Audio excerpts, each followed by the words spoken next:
Hello and good afternoon, ladies and gentlemen. Happy Monday. That's right. The weekend has come and gone, unfortunately, and we're back to the work week, or at least most of you fine folks are working. I guess you can consider this work doing the syndicated shows 5 days a week, but it's really not like working when you're having fun. And you know what? We're going to have a lot of fun here today. We have two pretty big topics to get into, and one of the first topics we're going to get into is courtesy of a very good friend of the show, Dirt Griggity. Now this is indirect Dirt Griggity, addition to the show because I was watching the One Man Dark Man podcast, and I finished actually watching it when I was at the gym this morning on my mile 4, which I'm not going to front, folks. I was struggling today. I was on the struggle bus, as the kids like to say. And after I got to the 4.5 mile mark, I finally finished, and I was like, it's probably because I was laughing because Dirt is a character, and obviously he's been on the show many times, him and Sean as well. But he brought up a great point about this Circana list that came out detailing the last 30 years and the best top 20 selling games on PlayStation. Folks, this list is eye-opening for a bunch of reasons. I would have put so many of PlayStation's big AAA bomb IPs on this list if it were me. Turns out they're not on this list. They're absent from it. So we're going to break down that list. And of course, that is Matt Piscatella. And listen, I love Matt. Matt's a great dude, really super smart, and he's a numbers guy.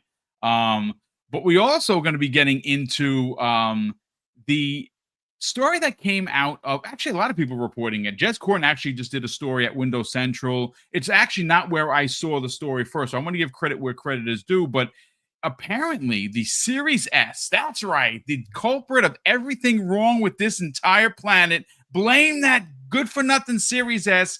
It turns out, ladies and gentlemen, that EA, DICE, and all of the teams making Battlefield 6 were struggling a little bit 6 to 12 months ago, and they put some extra time into the Series S as it's needed. You know, we've seen other studios do this before. And because of that extra time, it actually has, and this is coming directly from the producer of Battlefield 6, what they were able to do regarding memory on the Series S has actually made its way into all of the other versions, the Series X, the PC, the PS5, the PS5 Pro.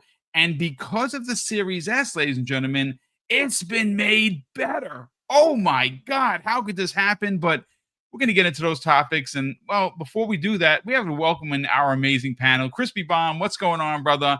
A bit of a pointed conversation about Sony's first party games not being in the top 20. I'm going to get into that, brother. How you feeling? Feeling good. Yeah, just made it. Just got home from work, so glad to be here. Yeah, the potato. All of a sudden, the potatoes. Ada. Yeah, there you go. It's not so bad. Unfortunately, my Chiefs were a potato yesterday, but we'll leave that alone. But yeah, let's get into it. Absolutely. Yeah, the Steelers are no better, man. Their offense looked awful. The defense looked even worse. Oh my God. Tough to be a Steelers fan and a Chiefs fan today, but listen, we will live. They're getting millions, folks. They'll be all right. Or as the kids like to say, they'll be all right. So Fuzzy Belvedere, what's going on, brother? How are you feeling? I'm doing great. Glad to be here with you guys. Just want to make sure audio sounds good, or do we still have an echo You possibly? still have a little bit of an echo, a bit. I know you said you have a part coming. I don't know if it's the mic setting or in the fact it just may be just because it's an open area. But I know, don't worry about it, brother. You sound fine. Listen, you're not clipping in and out, so we can hear you. It's fine. Awesome. But yeah, it's going to be an interesting conversation because remember I was talking about the Series S is always the blame for stuff, and Yes, yeah, yes, now yes. it's in a good way. Just like when Larian Studios found out they can make their Mm. game a little bit better optimized after prioritizing the Series S. Yeah, more devs are uh, effing around and finding out, I guess. Yeah, well, I mean, listen, when you have, I mean, listen, the truth of the matter is this: the Series S, and we're going to get to that topic on the back end of the conversation. it's a budget console, ladies and gentlemen, right? It's a budget console. It's considered. It's not. I mean, again, I'll read the story verbatim from where we got the original story from. I don't think you can even compare it that it's like a mid-range PC, because it's not. It would be on the lower end of PC specs. And that's just what it is. I mean, when it came out, it was $300 for a reason versus the $500 version. This is what you were getting.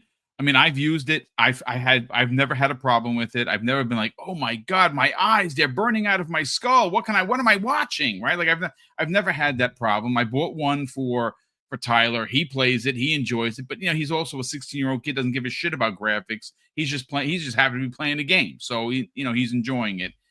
I think does the console need some TLC or an additional TLC, compared to the other consoles? Of course it does. Now, smaller studios might not be able to put in the work, and maybe that's why they skip Xbox altogether, because Xbox does have a thing in place where if you do release on the X, you got to release on the S. That's just the way it is. And you know what? I'm glad they do that. They're at the front of the club with the velvet rope. Either you both come in, or it's not one or the other. And I'm happy about that. But before anyone asks, this is the newest digital crack cocaine that your boy Boom is addicted to the point where I'm getting up at 2:00 in the morning to try and do another run. And why this roguelite is insane is I was actually playing with just the one character. You actually can play with up to 3 people in your party. As you can see, I have 2.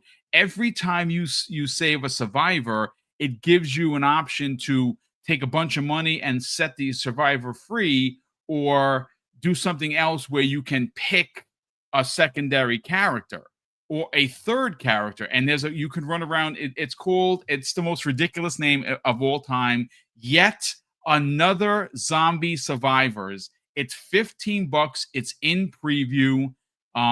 You're going to see some of the weapons. Like the main guy you start out with has this one power where you saw it. It's a freaking attack helicopter that flies across the screen and just see, there it is. And of course, this is the second board where you have this giant worm that will KO you. If it hits you, you're dead. That game's over. It eats you and you're gone. And you gotta be really paying attention, because you'll see the red, like the teeth on the floor. And it's getting wide, it's getting bigger, the circle. You got to get the F out of Dodge, otherwise you're going to get swallowed up and you die. But this game is so good. $15 almost feels like I robbed the developer. I'm going to be honest with you. So it's in preview. No achievements yet, but once it comes out of preview, everything you've done will unlock all the achievements. And I've done, my God, I think I played about 20 hours of this game so far. It's so good. Again, folks, I say, I don't have the time for these big games. Like Assassin's Creed in Japan is something I've always wanted, and I just don't have the time. These games give you a satisfactory feeling when you do a 20-minute run or a 30-minute run, even an hour. It's funny, over the weekend I did start the Indiana Jones DLC. It's really good. So if you're a fan of the first game, you're gonna like the Order of Giants. But look, I've talked enough. We got to I'm gonna do some more talking, but we're gonna get into the Circana list now. Look, ladies and gentlemen, if there is one thing that we can admit as Xbox players, the PlayStation is a big part of gaming. And look, I know a lot of people are going to have some pushback for this, because when you say market leader, I've always said they are the market leader, and they currently are. They're the market leader for console sales. They are outpacing, it's 2-1 at the minimum. It could be a little bit more. But console sales, as we know, aren't the number that is the final number, right? But look, Sony, they're very popular. It is the casual box. 85+% of gamers that play on PlayStation 5 and PlayStation 5 Pro. And I'm being generous when I say 85%, because the hardcore equate to about between 8 and 10%. but I'm giving them the 15% of hardcore players on PlayStation. Well, Dirt Griggity had his One Man Dark Man podcast the other day, and actually a couple of people had sent me this list, and I actually just looked it over. I'm like, oh, that's pretty interesting. I just kept it moving because there were other stories to talk about, or I didn't think anybody wanted to hear about it. And then I heard Dirk Griggity talking about it, and he brought up so many incredible points of view when you consider what has actually happened and the rhetoric by a lot of the PlayStation purists or fanatics, if you will, that think that PlayStation doesn't need to go third party. PlayStation doesn't need PC. They just need their own players to buy their games. Because listen, look, I don't shy away from saying I really like PlayStation games. I like their IPs. I like Astrobot. It's one of my favorite platformers, I'd say, in years. And you know what? If you want to fight with me on it, well, you're going to be fighting with yourself because I'm only telling you what I like. I'm dying for a new Uncharted of some sorts. Are we ever going to get it? I got to be honest with you, it's unlikely. And I thought for sure that because of how well 4 did, if they bring the daughter in and let her become the the protagonist, and then get a new antagonist, and you could bring the parents in on the back end. I think that would be cool, but I don't know if it would sell, right? Well, Crispy Bomb, this list, again, comes the way of Matt Piscatella's Circana LLC. And this list is 1 through 20. And on one side of the list, it has most dollars made. And on the right hand of the list, it has most units sold. And, I can bring up this. You know what? Let me do that because, again, I do. I'm not. You know what? Forget it. I'm going to change my mind because it's going to be too small on the screen for you to see. Crispy, I want to read the list verbatim. And what's interesting is who's not on this list. And there are a lot of PlayStation IPs that are not on this list. Now, if you're interested, folks, and I'm going to read verbatim from the actual post from Matt. It says all-time US. Now, this is for the United States, and we know that the US is the biggest region when it comes to PlayStation. It says that all-time US top 20 best-selling PlayStation games, physical and full game digital for publishers in the digital leader panel. Now, there is a bit of a side note here, and we're going to get to that side note because it's an important part of something I said many, many years ago. I'll get to that in a second. But at number 1, no surprise, for most money made on PlayStation, Grand Theft Auto 5. Not a surprise. At number 2, Call of Duty Modern Warfare 2019. At number 3, Red Dead Redemption 2. 4, Call of Duty Modern Warfare 2 2022. 5, Call of Duty Black Ops 6. Now, that is very interesting because according to several people in the community, Call of Duty is dead. Black Ops 6 was not going to sell because it was on Xbox Game Pass. And mind you, this list covers from January 1995 through July 2025, ladies and gentlemen. That is 30 years. And Black Ops 6 is at the number 5 spot for most dollars made on PlayStation. Think about that for a second, ladies and gentlemen. Call of Duty is far from dead. But at number 6, Call of Duty Black Ops Cold War. Number 7, another Microsoft-owned IP, Minecraft. At number 8, Call of Duty Black Ops 3. Number 9, Grand Theft Auto San Andreas. Number 10, another IP that Xbox owns, Guitar Hero 3 Legends of Rock. Now, here is the first PlayStation game, Marvel's Spider-Man at number 11. And then at number 12, 13, 14, 15, 16, and 17 are all Call of Duties. At number 18, Marvel's Spider-Man 2. That's pretty impressive, right?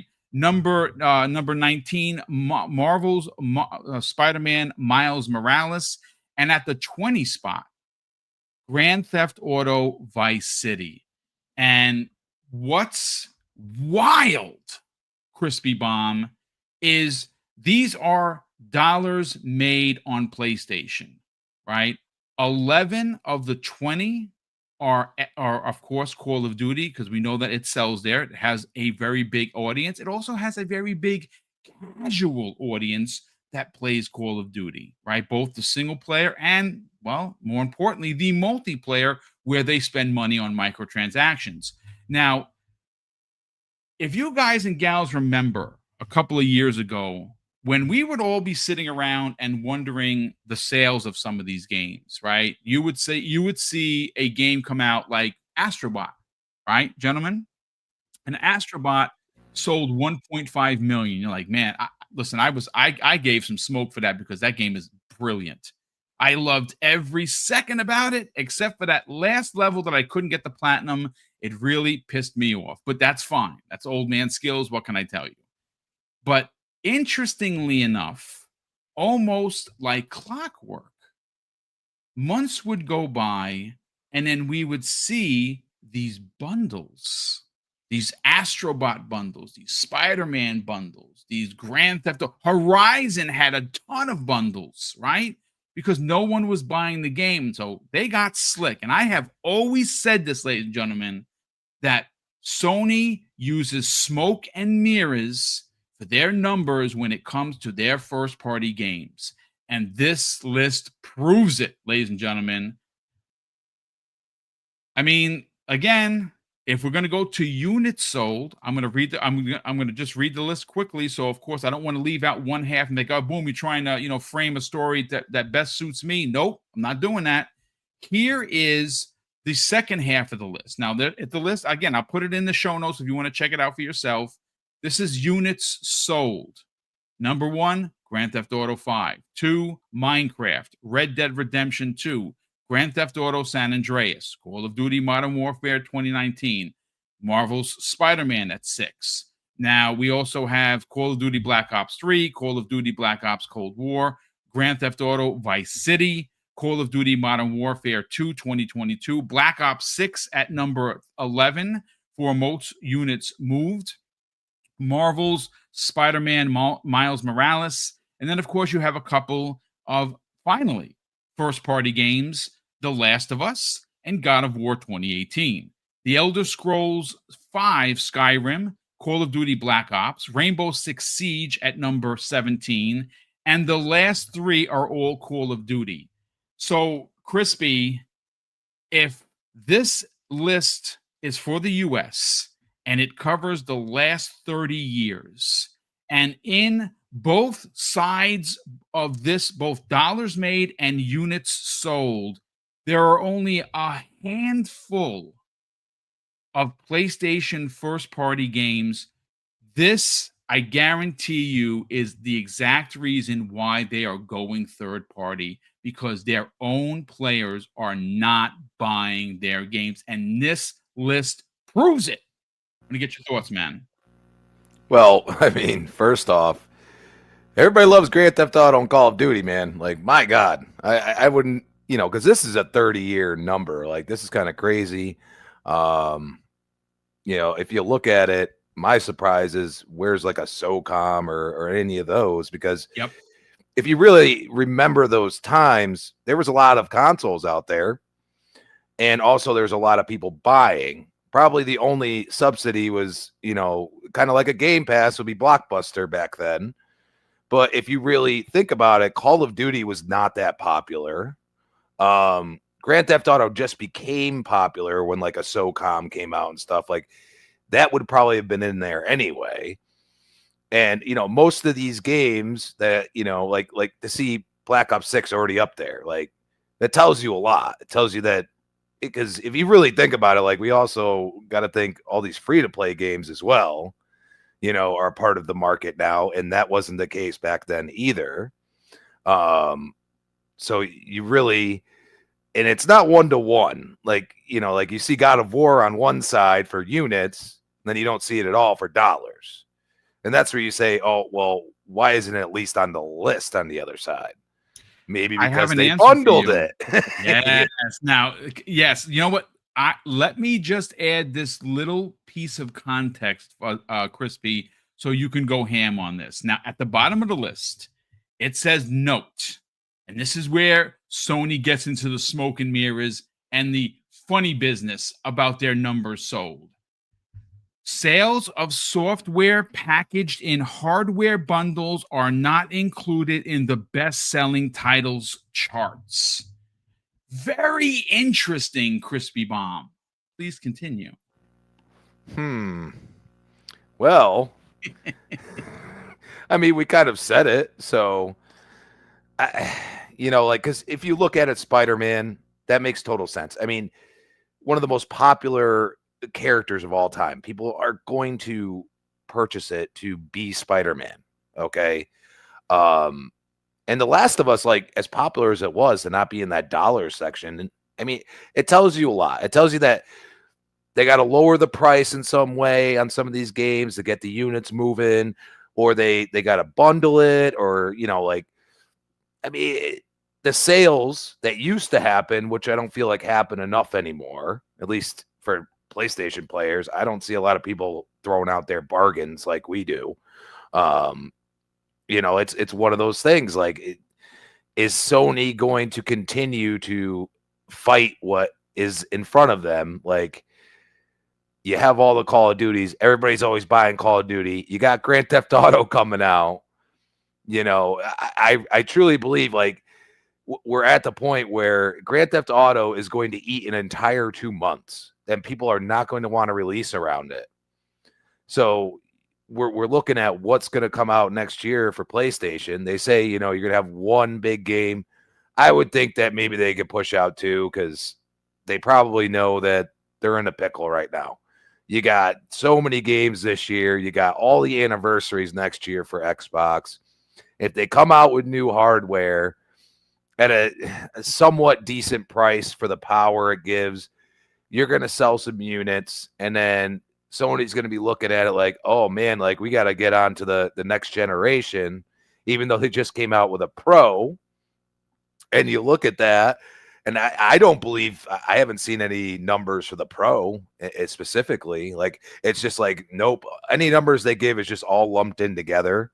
And if they're going to have an announcement, they're going to like scream, and say, hey, we sold 10 million or something. Also, like, as popular as they consider Horizon to be and want to continue to make iterations, Horizon Forbidden West, and all the games that are involved in that ecosystem, you don't see any of that on there. So it's a dilemma. And I think because there's new leadership over there, they're saying, okay, like certain IP, like a Spider-Man, yeah, we'll sell a lot, but can we sell way more, even down the road, maybe a year, 2 years down the road, get those numbers up, even at full price, because now you're on another ecosystem. These are options that they have, and I don't think this helps anybody that's like exclusives. If that's all you care about, if you look at this list, you got to say to yourself, they're gonna slowly follow what Xbox is doing. So just be prepared, because if you are going to stand on that hill, trust me, I was one of the few that did not stand on that hill. I said that I'm good. We're going to see a lot of games go over time. And the only thing I ask is to keep, I know Phil don't like timed exclusive, but if you're going to put out IPs like Gears over there, you need to give some time in between, or there's going to be a lot of people who are like, oh, well, I'm just going to play on my PlayStation. Now, some of us, like me and Boom, we're like, we like the controller better. We like the, Xbox Live and Game Pass much better. Some people don't care about that. And clearly, you could say, hey, some people are just buying 1 or 2 games. That shows you right there. Yep. Somebody will be like, okay, we got Call of Duty and Grand Theft Auto coming out this year. Now, the one question I have is, no Maddens? Yeah, You know what I mean? No No FIFA's or 2Ks. I mean, maybe FIFA. Okay, maybe if they pulled the European chart, that probably would be on there. But like, even not having any of the Maddens on there at all, that's a little weird. At basketball, I wouldn't say would have been on it, but football, definitely. Like, you could see that if they haven't cracked it already, they're never going to.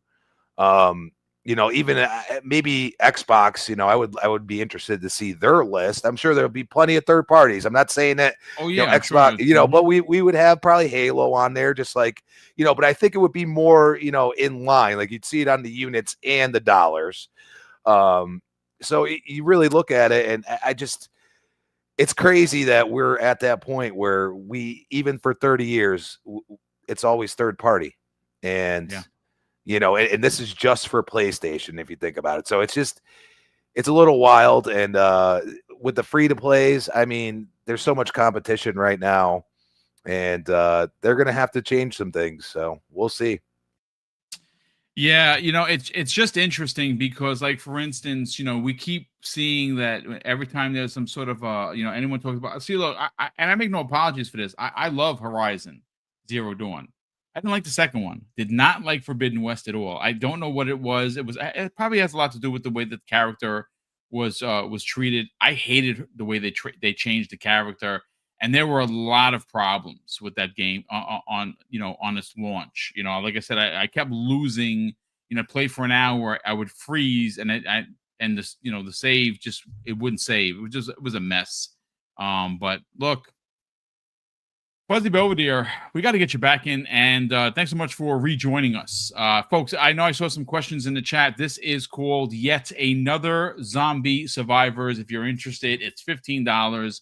I'm not making anything on it by giving joy to the world, because this game is cool. The hook is the fact that you have 3 different units that are in your crew, and there are, I think, 12 characters to unlock. And depending on how you place them, like which 3 you picked, some of them work better with others. It's a lot of fun. But Fuzzy Belvedere, let's talk about this list. Now, again, this list in front of me comes the way of Matt Piscatella's Sorcana LLC. It lists the top 20 most the top 20 most dollars made on PlayStation from 1995 through July of 2025. It also has the top 20 units, the most units sold on the PlayStation in those 30 years. And again, it's a pretty stacked list. What's incredible about it is Call of Duty kind of leads the charge on both sides, dollars made and units sold. Now, granted, on the units sold, PlayStation does have a couple of their bigs in there. Marvel's Spider-Man, Marvel's Spider-Man Miles Morales. You also have The Last of Us and God of War in there as well. You don't have units moved on the second half of the list, Spider-Man 2, oddly enough. But Spider-Man 2 does make an appearance at number 18 at dollars. And again, I think there's going to be, if you missed the first half of what we talked about, just for context, so there's no confusion, the reason why there aren't Horizon and there aren't any of the bundled games in here is because, based on this list, and it says on the bottom of it, note, sales of software packaged in a hardware bundle are not included in the best-selling title charts. And I've always said this, and again, folks, I've been doing YouTube for about 8 years this November, and I can tell you that I have said that Sony has always used smoke and mirrors for their total sales when it came to their games. Like, you've seen them do it. Oh, no, the Platinum Seller, it sold, 25 million units or whatever. And according to this list, that does, bundled games don't count. Now, why that is, I have no idea, but it does show you that not only has Call of Duty been leading the charge, interestingly enough, on both sides, Black Ops 6 is in this 30-year list, and it's high on the list. Black Ops 6 for dollars made on PlayStation is at number 5. That is pretty incredible considering it just released last year. That's how many people are playing Black Ops 6. I thought it was dead, but apparently people are still buying it on PlayStation. Let's get your thoughts, Fuzzy Belvedere. Well, there's a couple of things that I kind of extract from this list. Like the one thing is there have been lists or Excel spreadsheets showing a variety of games doing better than they probably actually did. Some of it may be because of bundles, but I'm kind of surprised that nothing in the Gran Turismo Legacy appears on this top 20. I would figure for at least units, at the least. But that goes to show why, when there was talk of sales numbers for like Gran Turismo 7, they bundled that number with Horizon Forbidden West. And I think between the two, it was like 16 million units, which obviously wasn't good enough to make the list as far as between those two titles independently.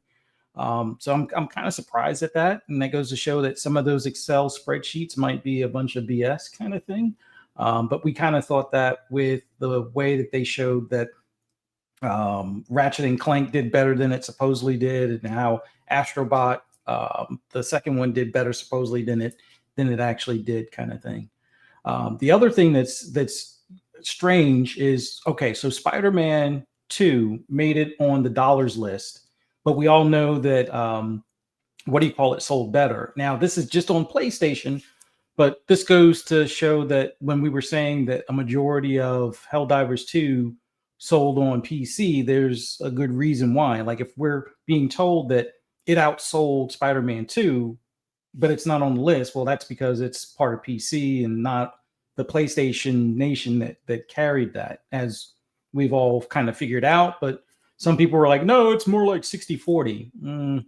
Go back to school and learn math. But all in all, I think this goes to show that, Microsoft's approach on getting some of these IPs under their belt is paying off. And, God forbid they acquire or Take-Two, then they'll pretty much own everybody's list of top 20 games. But I'm actually surprised that we don't see more for, their first party in this.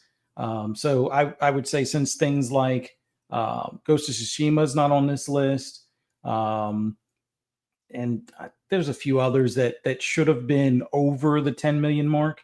This list probably bottoms out at somewhere in the 15 million mark range. So as far as units, then on the dollar side, I would have to believe it's got to be in the hundreds of millions range, where, okay, Spider-Man 2 being a $70 game makes the list, but it didn't, make the list on units. So it's kind of a weird list, but it shows that, like Crispy was saying, exclusives aren't really what people claim they are when it comes to these. I mean, sure, it might help somebody that might be on the fence of which platform to pick, and, oh, well, this particular exclusive might lure them in. But it seems like more so than anything, their friends playing that popular Call of Duty game that everybody's talking about at the office or at the schoolyard or whatever the case may be, has more of a pull as far as what platform people play on. And considering how popular Call of Duty is, and like both of you have pointed out, Call of Duty didn't really become popular until more recently. Like the earlier days of Call of Duty were, it wasn't a 20 million unit seller, in the early days. But now, like their worst one, I think, does 11 million in the first 2 months, even though it's the most downrated video on YouTube kind of thing.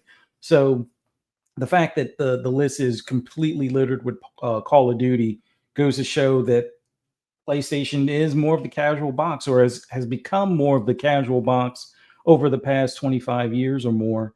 And I don't know why people can try to continue to fight that narrative. I think, the one and done scenarios with their first party are starting to show its weak points per se, as far as, the budgets are extremely high. The cost of making these games are high. The return on investment, as we can see, since a lot of their first party isn't charting on this list, it might not be worth the $300 million, Yep. investment in a Spider-Man 3, let's say, or more, for that one, without having it, the licensing fees that they're getting beat over the head by with Disney and Marvel and stuff. So, hey, great on Microsoft for acquiring, Call of Duty and Minecraft. They're definitely up there. I'm curious to see where a Madden would fall. Would Madden be in the top 25 or the top 30? And considering how things have changed over the periods of time, I'm assuming free to play doesn't really make this list, but I'm wondering how many dollars from like a Fortnite have actually been made. Like it to some extent, because it's a free to play game, I'm wondering if there's a separate list for just the microtransactions itself, for that free to play game to even make this type of list. Because I would have to believe Fortnite should be somewhere around there, give or take, considering how popular it's been over the past few years. But yeah, it's eye opening to see how popular Call of Duty is, and Spider-Man being their leading IP right now, even though it's a shared IP through them and Disney and Marvel and stuff. That goes to show why they're so hesitant on new IPs, even like this. What is it? The Intergalactic. We'll see how that pans out, but I think that's why they're kind of like risk adverse on making these new IPs, and they've been remastering some of the classics to the point where now, yeah, you'll get The Last of Us on this list for units moved because it's been remastered. And I wonder, with The Last of Us, are they counting all of the first one from PS3 all the way up to PS5 and PC? I guess as long as it's on a PlayStation, it should count from 95 on. So I guess with Last of Us making it, it's because it's been re-released so many times. I don't think they would say, okay, Last of Us and then Last of Us remastered kind of thing. Well, my thought on that, Fuzzy Belvedere, is they were very specific with the Call of Duties. If you saw that, when they said Call of Duty Modern Warfare 2, it said 2019, like that's in parentheses. So I don't, again, that's a phenomenal question that we don't have the answer for. Is this The Last of Us from the PlayStation 3 PS4 days, or is this The Last of Us from the remake 1, remake 2? I honestly don't know, but the fact that they have, out of a list of 20, so little first party games, I think no one could have said it any better. This is why they're hesitant. And this is why they went and said publicly that they were going to focus on one big game per year.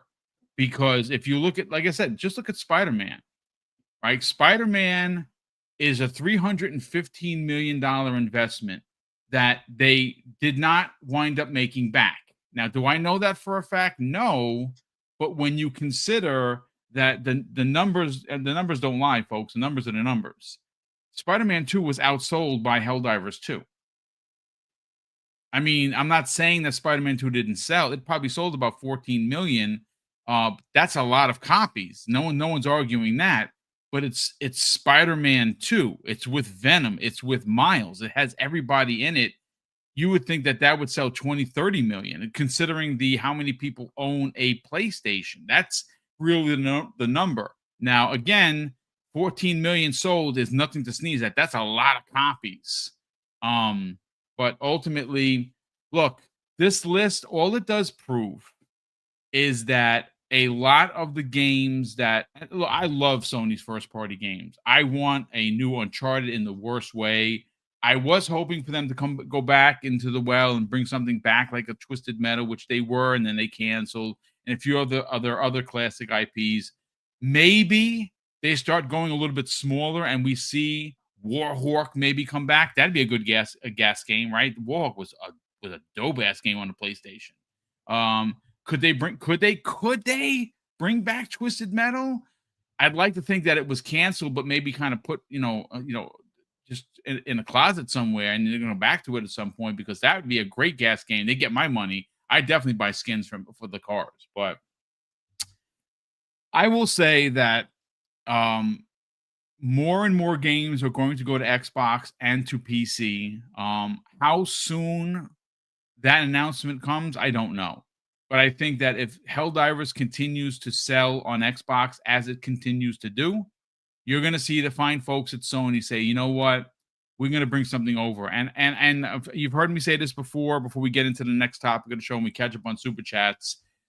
A Spider-Man 2018 and Miles Morales combo pack like they did when the PlayStation 5 first launched and charged, $70, right? Whatever it was that they charged. And if they put that on an Xbox, I think a lot of Xbox players would show up. I really do. I think it would sell millions. Do I know that definitively? Well, I can tell you, I can speak for myself.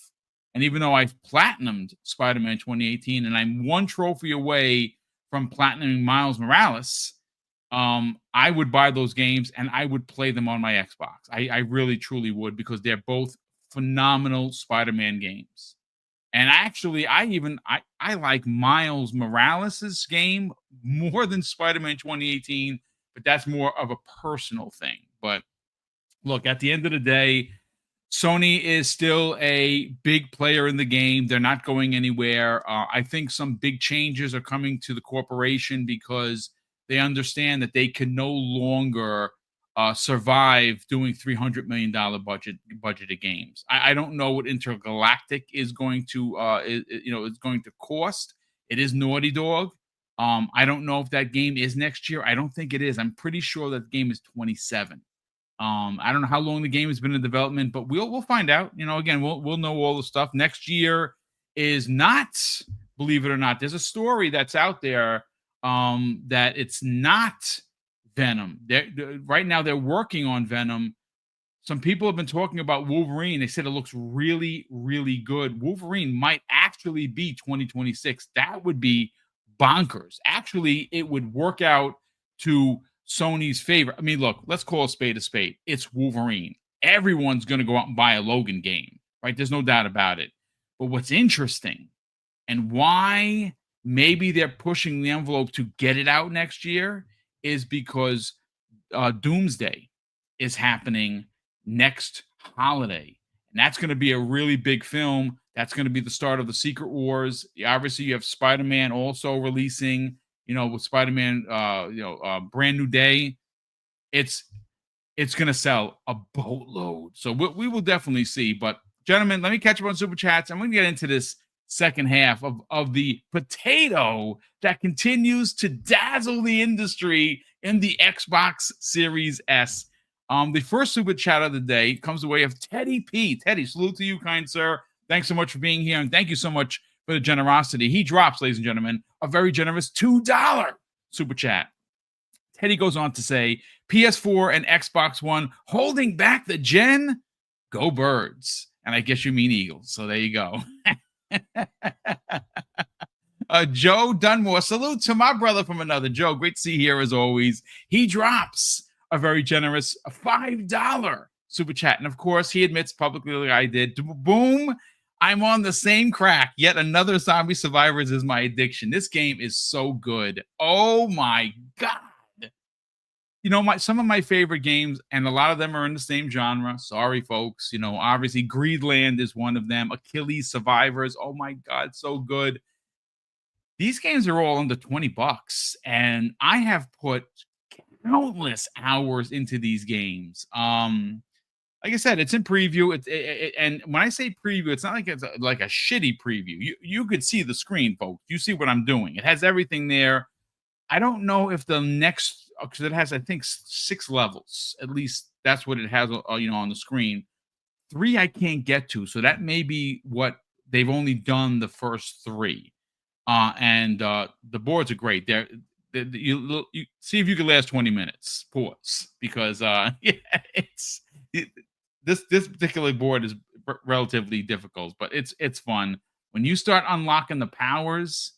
Oh my! Some of the stuff that you can do is just bonkers. But yep. Thank you so much, Joe. Appreciate you being here, brother. Oscar Wheat, salute to you, kind sir, and he's not wrong. He drops, ladies and gentlemen, a very generous $2 Super Chat. Oscar goes on to say, that list proves Jimmy wasn't lying. LOL. And you know something? If you recall what he said, if they get Call of Duty, our business will never recover. Ah, Jimmy, good old Cookie Jimmy right there. Well, I mean, they own the IP, and we obviously, what's funny about the Call of Duty IP? When it was first going into Xbox Game Pass, Xbox players cheered, right? Because it's Call of Duty in your freaking service. Are you serious? And most people, like me, bought the Volt edition for $30, and you got the $100 edition. I mean, it's crazy, right? Like what a total win. But we were told by a lot of the hooved brothers and sisters that because it was in Game Pass, it's going to be the worst selling Call of Duty of all time. Isn't that what they told us, gentlemen? I remember seeing pages and spaces and all kinds of stuff, people talking about it, doing podcasts, emergency podcasts. And guess what? They were all wrong, because it's in the top 5 of most money made on PlayStation. Are you kidding me? So, yep, they were wrong. And Jimmy was right.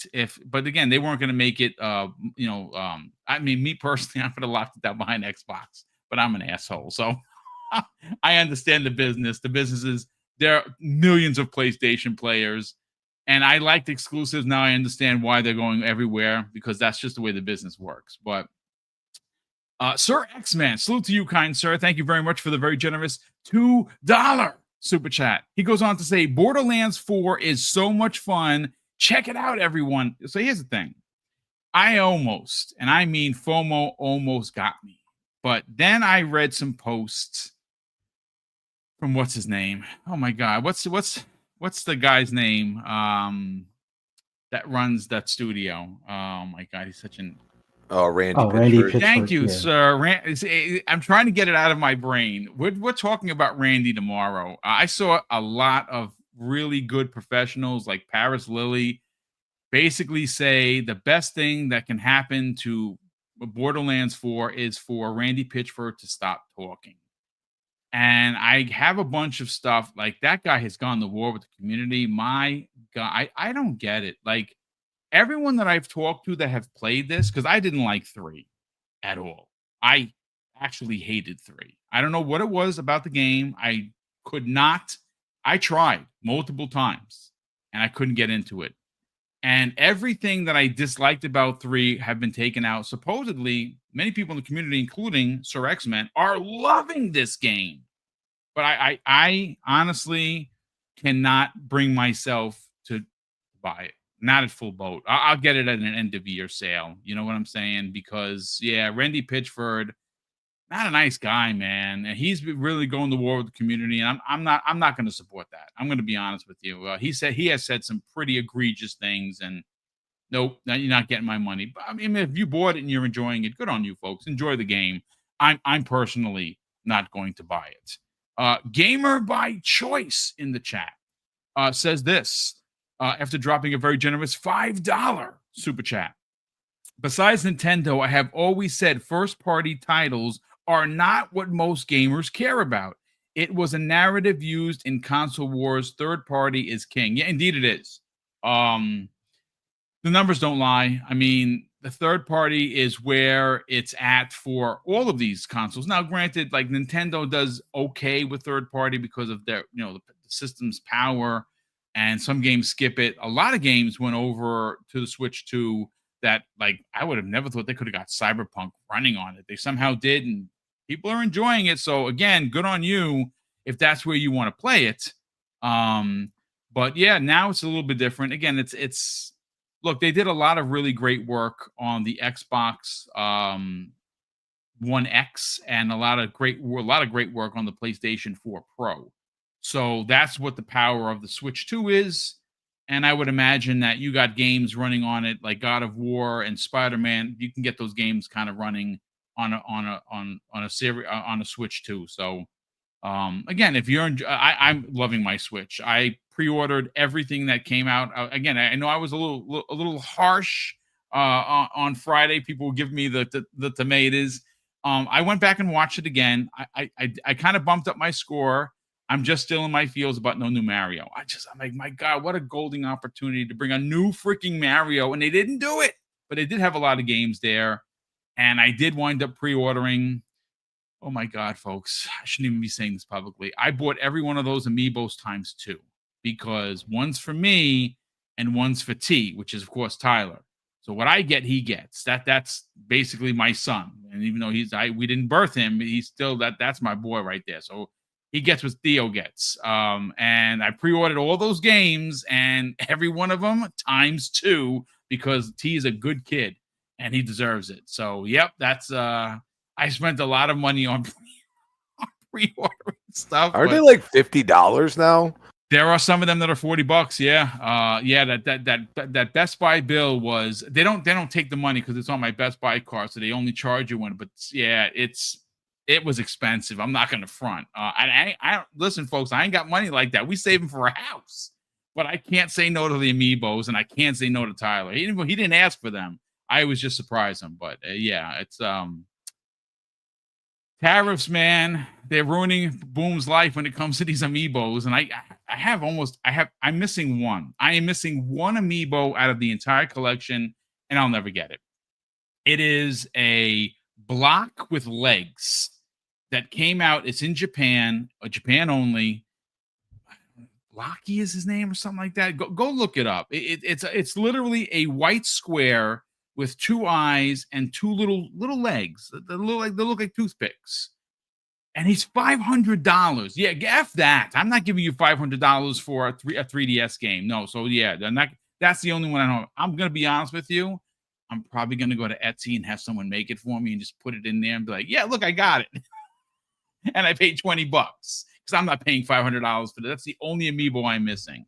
But Eris_EMS, generous friend of the program, has done it again, ladies and gentlemen.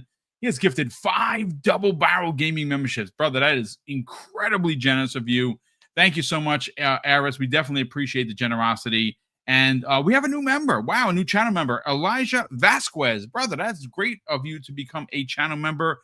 We truly appreciate that. So thank you to everyone who has gifted multiple subs. We also thank you to all the super chats. And, of course, the new channel member, Mrs. Boom, and I do greatly appreciate it. But, gentlemen, we got to get into this story. Now, this story, I know Jez Corden just wrote a story, but I got to give credit where credit is due to the story that I originally found and used for today's story. This comes to Tech for Gamers. Now, of course, I have already added it to the show notes. So if you want to click on it, you can. It was written on September 14th, 2025. Shazir Zahid is the author of today's article. And it goes on to say, Battlefield 6 devs say optimizing for the Xbox Series S made the overall game better and more stable. What do you know about that, Crispy Bomb? Oh my God. So here we go. Story highlights, and this is something that they do over at Windows Central, which I like. They put like a block of like really good information to kind of start the article. And the story highlight goes on to say this, ladies and gentlemen.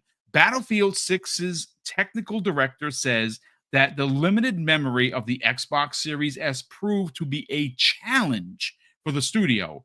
As such, they spent time optimizing the game's memory, which improved the game's overall performance and stability. It goes on to say most devs blame the Xbox Series S for being underwhelming, but the truth is that they're just too lazy. Now, I mean, I don't like to support the whole lazy dev thing. What I will say is when you have a publisher like EA that has this monster-sized game in Battlefield 6 and 4 studios working on this game, it's no longer just DICE, right? It's now 4 studios. They took the Call of Duty way of making games and they incorporated it into Battlefield 6. And it turns out that Battlefield 6 looks really good. I'm actually buying it. I don't know how much of the multiplayer I'm going to play because I'm going to be like neck deep in Black Ops 7, but I cannot wait to play the single player game. I'm very excited for that. But the story goes on to say, Crispy Bomb, since its release in 2020, developers and gamers have been bashing the budget Xbox Series S console for holding back game development and not being powerful enough for the latest modern AAA games. Now, Battlefield 6 devs have also stated the problems that they encountered with the game's development on the Xbox Series S. However, for once, they actually put in the effort into the game's optimization, and the process resulted in an overall game running better and more stable. But get this, folks, that means it's running better now on the Series X, the PS5, the PS5 Pro, and PC.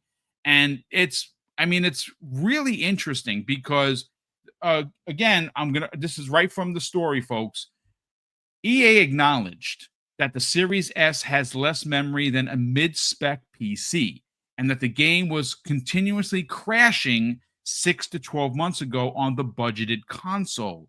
As such, the team focused in optimizing the game's memory overall, and specifically for the Xbox Series S. And in closing, the end result, Crispy, was that the game was more stable and performed better on all platforms thanks to this new memory optimization. Bro, that is great to hear. And again, when you have a big corporation or a big platform like EA, you have the money, you have the manpower. The reason why you see some development teams not optimize or skip the X and S altogether is because they don't have that money. They don't have that backing. They don't have the time. So they have to pick something that they know that is going to sell, or at least they hope it's going to sell. And that's why you see a lot of the games go to Switch 2 and PlayStation, even PlayStation 4 and 5 rather than Xbox. But this is great news. And it does kind of kick down the door on some narratives. Crispy Bomb, let's get your thoughts on this, man. The good old potato. Yeah.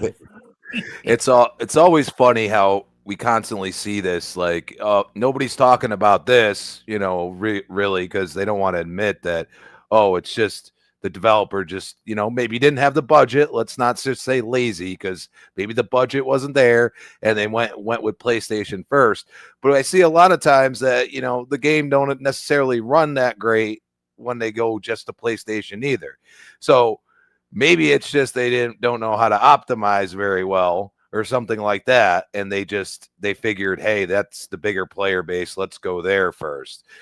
In realism, like, if you're going to say the Series S holds back stuff, well, we could talk about that for days, because apparently that's happened our entire lifetime. And, when they came out with games on one system that was older, and then we have a whole new generation, they're still releasing those said games on that old system. Apparently that was holding everything back. I mean, it's a little redundant at this point, but people probably, if one dev comes out in a couple weeks or something and says, it was difficult, like, we're always going to get that back and forth on that. But in realism, Battlefield said, hey, like, if we spec for this, it'll probably run better on all these others. And they took the time and they did it. And sure enough, they're saying that. And also, I didn't see a lot of people complaining too much about the beta. There's a lot of, matchmaking and stuff like that. That's not necessarily what they're talking about here. They're talking about, frame rate and visuals and all the, just, is the game skipping around and stuff like that. Because we've all experienced those things.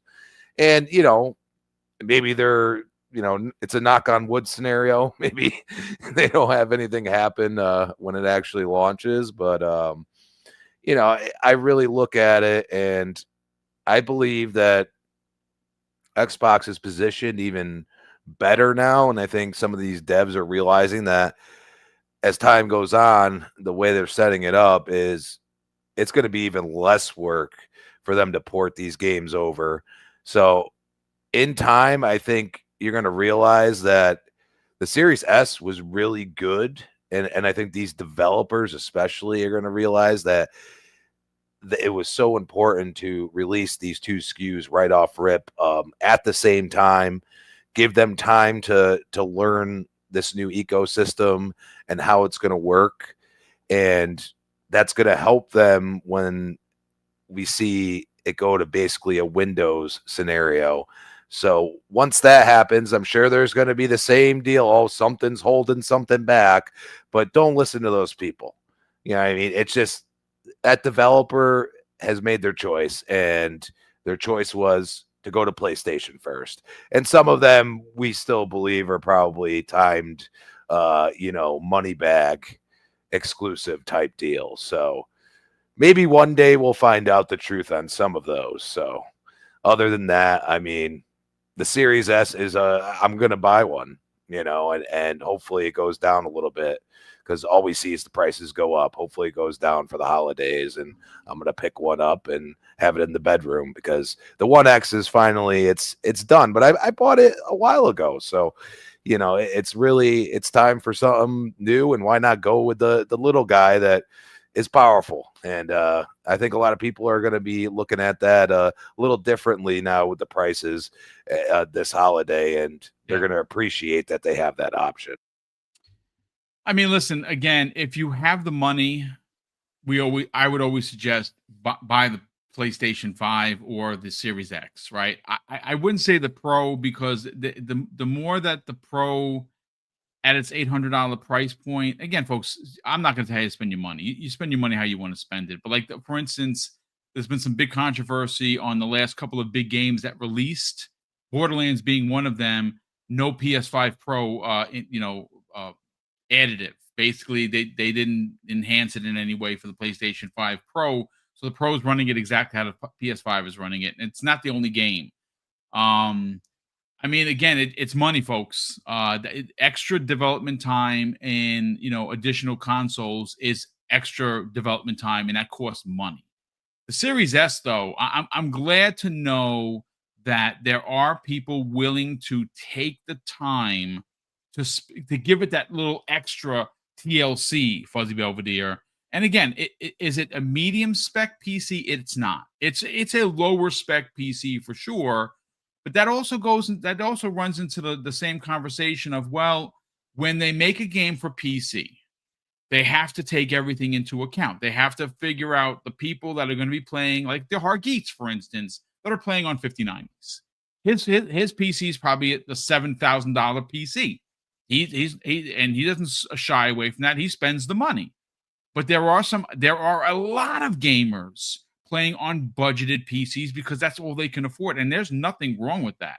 So this is one of those instances where I think a lot of the negativity for the Series S, and again, I'm not saying, you'll never hear me say lazy devs. I don't like that term, because there's a lot in the middle, right? Series S lazy devs. I know it's a go-to for some people. It's not my go-to. I do think development of games is incredibly hard. It's incredibly expensive, and we don't have the funding.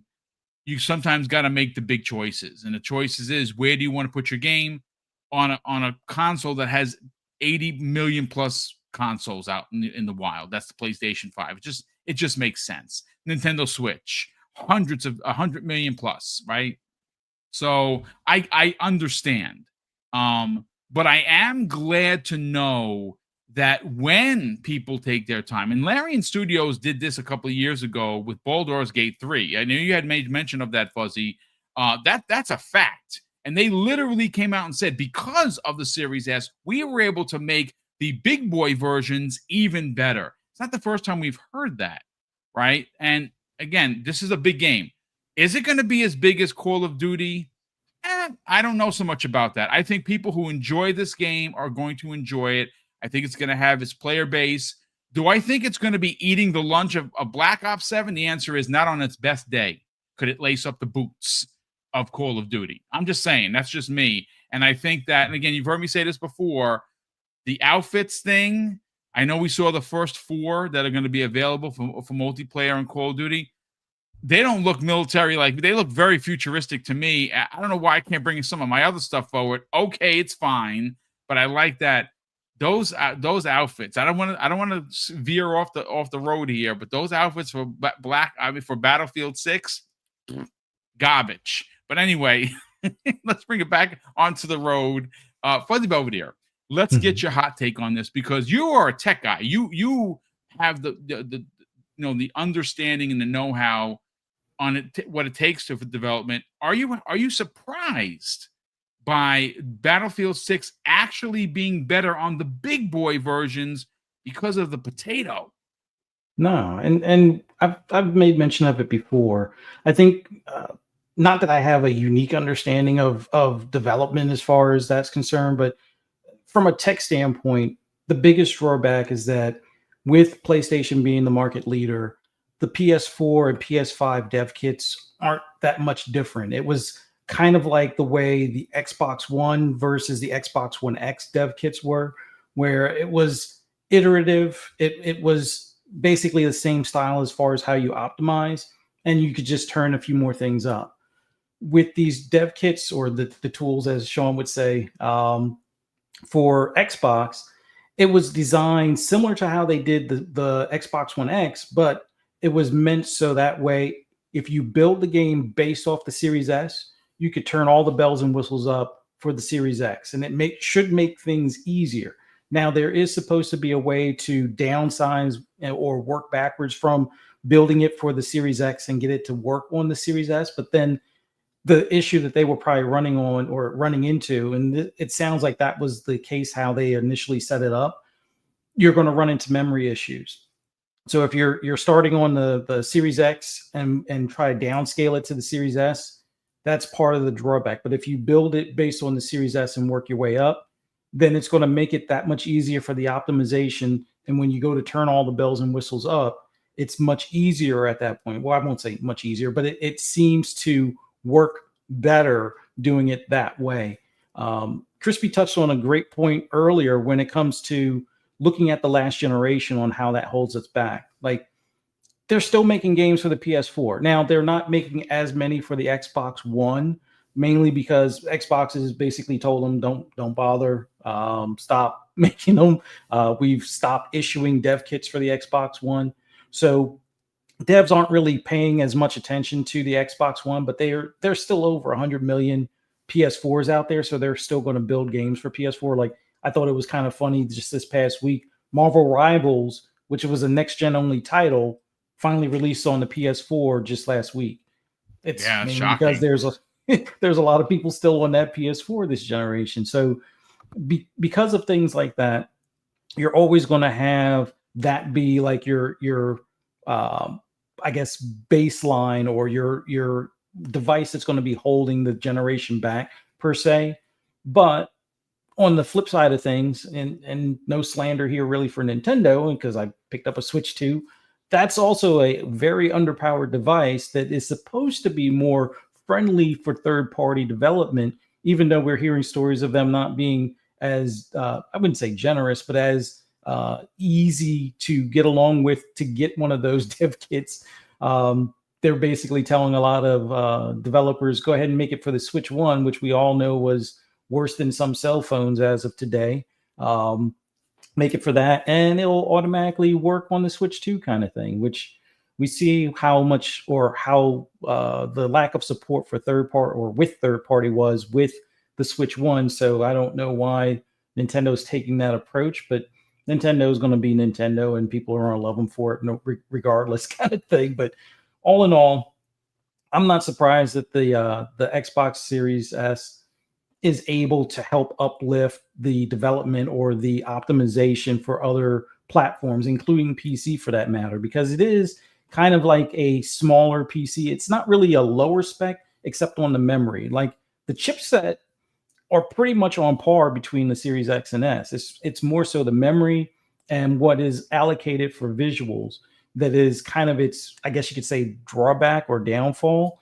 When you look at things like the Steam Deck, it doesn't have as much for the visuals, but it does have a little bit better pass through as far as for memory. So if you can get something to run on the Steam Deck, you should be able to get it to run on the Series S pretty handedly. It's just a matter of taking that approach, building it for the Series S first, then turn all the bells and whistles up for the Series X, and that should help matters. Larian Studio found it out, after, saying that the potato was the problem.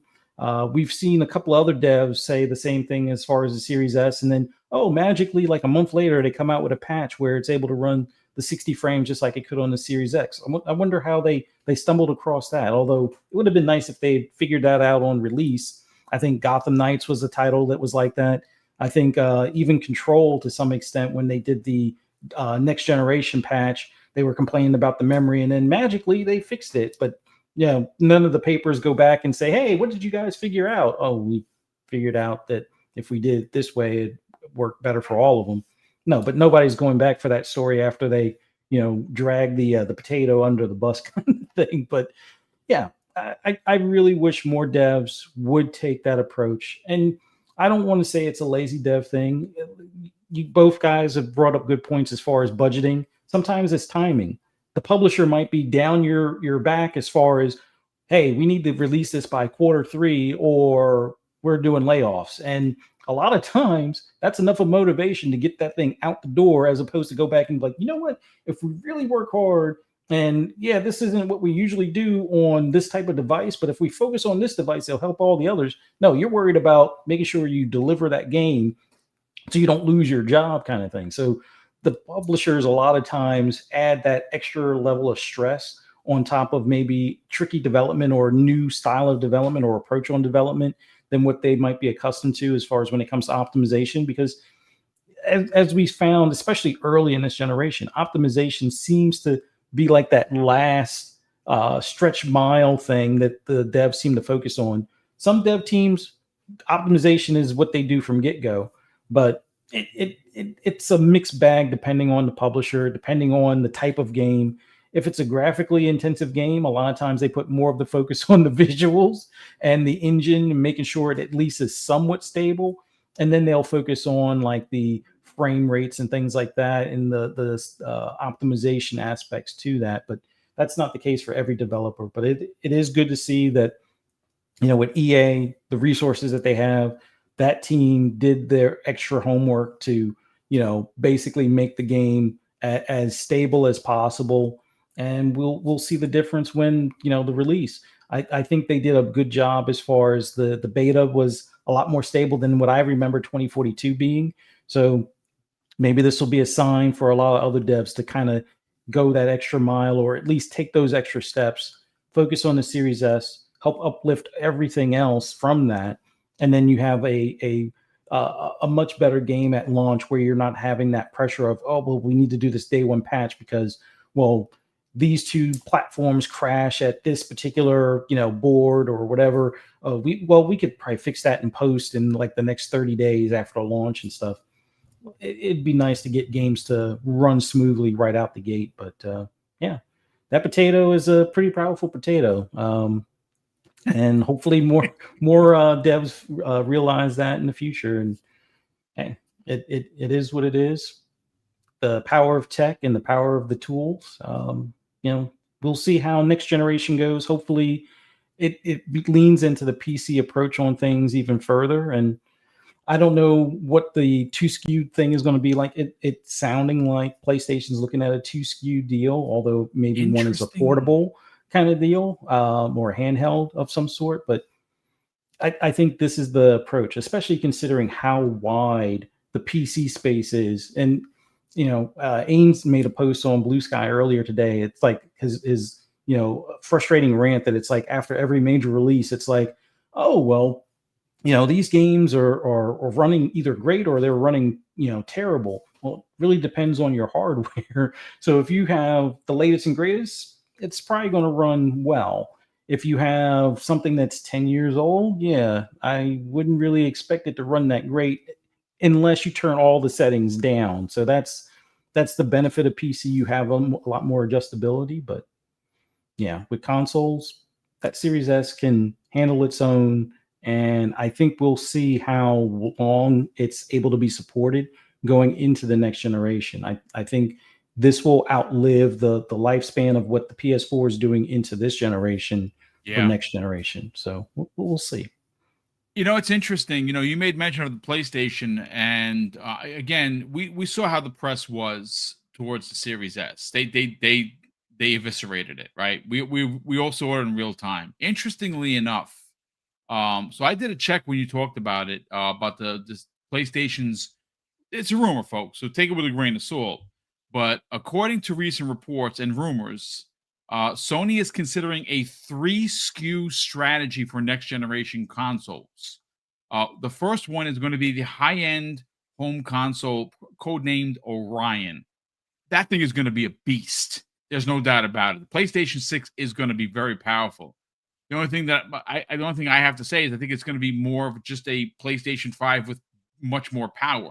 They're not going to be doing anything different like Xbox is doing. That it's rumored that they're going to be having this open sourced box. So Xbox is doing something incredibly new and different. PlayStation is just going to be PlayStation. Now, again, it's going to be a very high end, very expensive, very powerful box. What's interesting, though, is that they're looking to follow the S and release a affordable entry-level console, a cheaper, less powerful home console, similar to Microsoft's Xbox Series S. And the third one is the dedicated handheld. And I'm wondering if, again, this is just a rumor, folks. Do they do 3 SKUs? Like, I mean, the handheld sounds great, right? But I don't know. I mean, do you do a dockable handheld like what Xbox is rumored to be doing? Because Fuzzy and Crispy, Fuzzy just mentioned about this 2 SKU ideology for next generation for Microsoft, for Xbox. And that is a rumor, right? We don't have it confirmed, but we know that they are going to be getting into the handheld business at one point or another. They're working with OEM devices now. They're going to be putting out OEM devices. They have the handheld coming out in October in two flavors, right? The S, the X. Next year is the rumored home console by Asus, and again, that's a rumor, folks. But in 27 is this Xbox Microsoft-made hardware. One is supposed to be the magical box under your TV that does everything, right? May even cook your breakfast for all we know by then, right? But there's also a rumor of a dockable handheld like Switch-like device. I kind of like that. I don't know, man. The Sony going with the 3 SKUs, I don't know. That seems a little bit risky for me. But look, they're doing what they do a lot. That's copy Xbox, ladies and gentlemen. And we'll see if the press is as pointed as they've been when that potentially happens. When it's many years from now, but we'll see if they change their mind. Again, this is all rumors, folks. I would imagine that as we get closer to the year and closer to the Game Awards, who knows if that rumored Asus box that's supposed to be releasing next year shows up there like the Series X did in 2019. Remember that, folks? Shocked the world. I can actually see that happening because all the eyes of the world are going to be on the Game Awards, and why wouldn't? Just the biggest show of the year for sure. But they could surprise a lot of people. Show this Asus box, right? Obviously, they have a partnership with Asus now, and they have the 2 handhelds coming out next month, which look amazing.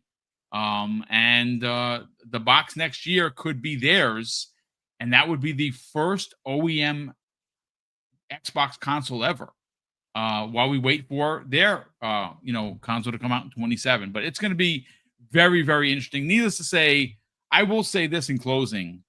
Does anyone admit that there are just too many games? My God, ladies and gentlemen, I cannot keep up financially, and I don't have enough time. That's why I'm playing games like this liquid crack on your screen right now, because it's just too much for me to take. There is so many games, and there's just not enough time. I know Sin in the chat had talked about a demo that just popped out. It's a full motion horror game.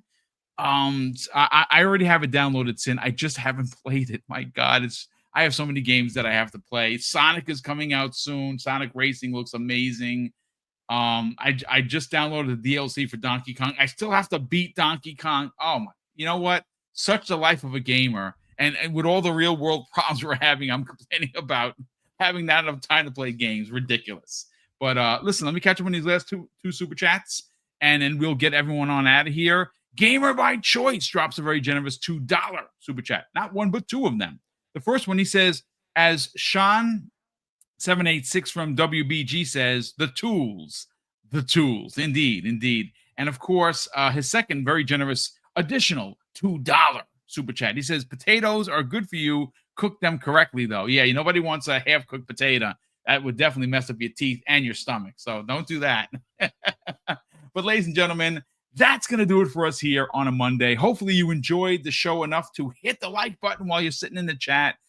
If you're feeling super generous, share this out on the socials. And of course, if you're not already subscribed, ladies and gentlemen, please subscribe to the channel. We are on the hunt for 16.2. And obviously, the more points we get, the more we get closer to 17K. And we'd love to hit that by end of year. But we can do that with your help. So again, big thank you to everyone that took the time to watch the show. Big thank you to all of these super chats, gifted subs, and channel memberships that continue to power the show behind the scenes. Mrs. Boom and I do greatly appreciate that. And let's get to the outros. And Crispy Bomb, let's sell the brand, brother. Where can people find you on social media, get those receipts, and of course, the hashtag Crispy Truth? Always a pleasure, gentlemen. Shout out to the chat at CrispyBomb on X, CrispyBomb28 Xbox Live. And I don't know where I'll be next, but it'll be on Boom's channel, so we'll see you then. Well, super appreciate that whenever you show up. Definitely love the work that you do on the channel and the energy that you bring. Obviously, you talk the talk and you walk the walk, as they say. Fuzzy Belvedere, let's sell the brand of course, Fright Night with Ferocious Fee, Friday evenings, 6 p.m. Eastern Standard Time. You have a show happening this Friday. I'm sure you guys are working on that right now. And of course, last week you talked about Pitch Black, which of course is Vin Diesel's. We actually just, it's funny you say that. We just watched that, Mrs. Boom and I. Was it last week? And my God, he was that came out in like 25 years ago. I think it came out in 2000. Like, my God, he was mad young there. I know that he bought the IP. He owns the IP. I know that they're going to be doing another one. I can't wait for it. Brother, sell the brand. Where can people check out you and the missus on the socials? And more importantly, subscribe to her YouTube channel. Well, as always have fun doing this with you, Boom, as well as you, Crispy. Love talking about games in the industry and all the stuff that we're getting bombarded with as far as the games that just never seem to stop coming, which is a good thing. Just take care of that backlog so you don't get overwhelmed, because I think before this year is out, we're going to have a handful of more surprises. Tokyo Game Show's right around the corner. We got the Game Awards later on this year, which I think there's 4 titles that are pretty much a solid lock, and we'll see who the other 2 slots, who's going to be fighting over those. But as always, if you want to hear my rambles and rants, just do a search on social media for Fuzzy Belvedere. You'll be able to find me. If you're into horror, definitely check out me and my wife's podcast at 6 p.m. Eastern Standard Time every Friday evening. We're going to be releasing a Astral Paranormal investigation group episode where they're talking about Everett Theater over in Middletown, Delaware. I don't know exactly what the horror story is behind that theater, but apparently there's some unusual things that they were able to discover during their investigation. So be on the lookout for that, as well as, if you saw Pitch Black, check out that episode as well. I know some people aren't Vin Diesel fans. There were a couple on the podcast that weren't, but I think it was one of his best movies as far as he fit that role. And I'm a big fan of the Fast and Furious because I'm a car enthusiast as well. But the space thing, at least they're going back to what they originally came to be. But we'll look forward to that. But definitely check out the podcast. Link is in the chat. And as always, be safe out there. Have fun. Play some games. And that's basically it. Well, thank you, gentlemen, for being a part of the show. Big thank you to ladies and gentlemen for being a part of today's podcast. Again, hopefully you enjoyed it enough to hit the like button. And of course, we're going to close out the show with something that's incredibly important to me, ladies and gentlemen. Hopefully one day will be important to you. And that's something that my dad taught us when we were kids. And he would say, Craig, treat others how you want to be treated. And also, it doesn't cost anything to be nice. You live by those rules, son. I can guarantee you're going to have an awesome day. So take care, everyone. And we'll see you next week on the newest episode of the Xbox Lunch Break Special.